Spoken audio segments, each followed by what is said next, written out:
Hello, good afternoon. Welcome to Business. We begin with some news coming in to us. The Accra High Court Commercial Division has awarded a penalty of 3,000 cedis against the Bank of Ghana to be paid to UniCredit Savings and Loans, and another 2,000 cedis to be paid to CDH Savings and Loans. The judge further ruled that the jurisdiction of the High Court has been properly invoked in the matter brought before it by the Savings and Loans companies to quash the revocation of the license. The court, presided over by Justice George Compson, has also given the counsel for the Bank of Ghana, Frank Davis, 3 days to file a response to application brought by the owners of UniCredit Savings and Loans, which seeks to withdraw the actions taken by the Bank of Ghana against them.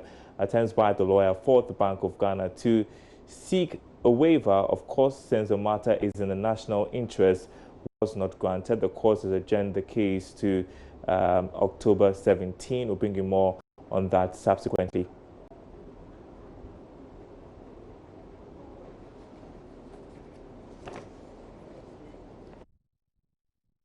In other news, Director General of the Securities and Exchange Commission, Reverend Daniel Ogbamitete, has warned licensed fund managers against the sale of guaranteed products. Speaking at the launch of 2 mutual fund products by First Finance Corporation, the SEC boss charged fund managers to uphold industry regulations to help the financial market regain confidence and attract more investors.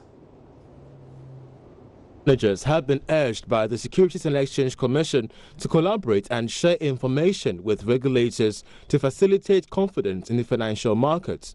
The recent cleanup in the financial market by the Bank of Ghana has, to some extent, been linked to the lack of information sharing. Speaking at the launch of 2 mutual funds by First Finance Company, Director General of SEC, Reverend Ogbamitete, warned all licensed fund managers not to engage in the selling of guaranteed products as this flaunts SEC laws. It plays an important role in any economy. And over the past maybe couple of years, we have seen some challenges that have emerged within the financial sector in Ghana, including the securities industry. My considered opinion is that challenges help to strengthen and make us better if we learn our lessons and put in place the necessary measures to deal with the root causes. The regulators in the financial sector are resolved to do what it takes to ensure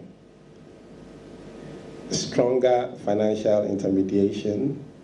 And the good news also is that there is more collaboration among the 4 regulators we have in our financial sector. There is more information sharing.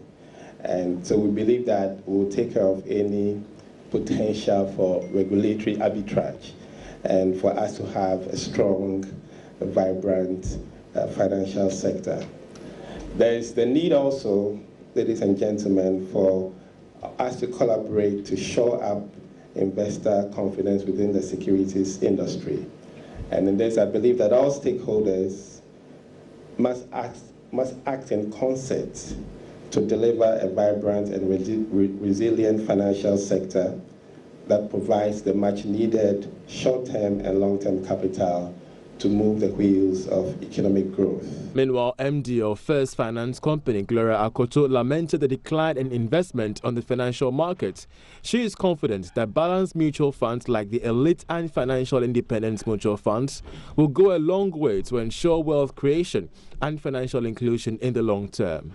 The culture of investment in Ghana is very low, and I will personally attribute that to low investor education. So one of the key focus for us as a company or as a fund manager is to focus on educating the public for them to understand the need for investment. So when you understand what you are putting your money into, it makes it easier for everybody to do that. The Financial Independence Mutual Fund is an open-ended mutual fund with an unlimited duration.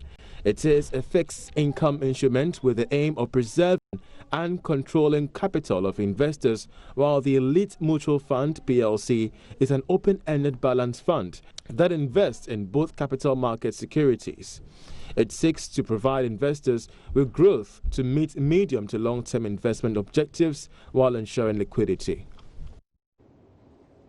Now, in the face of a global crisis of climate change and rising appetite for industrialization, a call has been made for government to provide incentive packages to companies that consciously innovate and adopt technologies and practices that ensure green and sustainable environment. Speaking after the 2019 Ghana Industry Safety Conference, Chairman of the 2nd Takoradi Chamber of Commerce and Industry, Atovanes, urged small and medium enterprises to access the needed capital to procure environmentally friendlier technologies to improve their businesses. The issue of climate change will still be addressed, and we are finding ways to put climate change in whatever we do. Conference. Now we are having 2 days. We want to revisit the 3-day conference and make climate change work as part of the 3rd day, because we need to be talking about climate change, not just as industry, but as a nation. And as adults, we need to be much more concerned about what is happening to us now, what is going to happen to our children, and what is going to happen to the next generation. We just have to, otherwise, if we don't care about the next generation, then why are we even reproducing? Why are we working in the first place? So we felt that this is the beginning of the journey of STCI talking about climate change. It's not going to end. We are going to go with it. Yeah. Interestingly, STCI is not looking at just the large organizations. We are looking at even the SMEs. Because if you look at economic production in Ghana or economic productivity in Ghana, we have a lot of SMEs. And SMEs, look at SMEs' contribution to the GDP. They are contributing about over 90% of employment. So it means that most economic activities are with the SMEs. So we are even looking at the SMEs. How do we bring climate change to the doorsteps of the SME? How do we get them to understand? How do we get the watches seller, the cocoa seller, the the carpenter, the welder? How do we get all these artisans, these workers to understand what climate change is? And the fact that however insignificant their actions may be, they still add up to the entire climate change, that global change or global warming or climate change that we are talking about. So we believe that education, and of course, education also comes with cost. How do we find a very nice way, a very cost-effective way of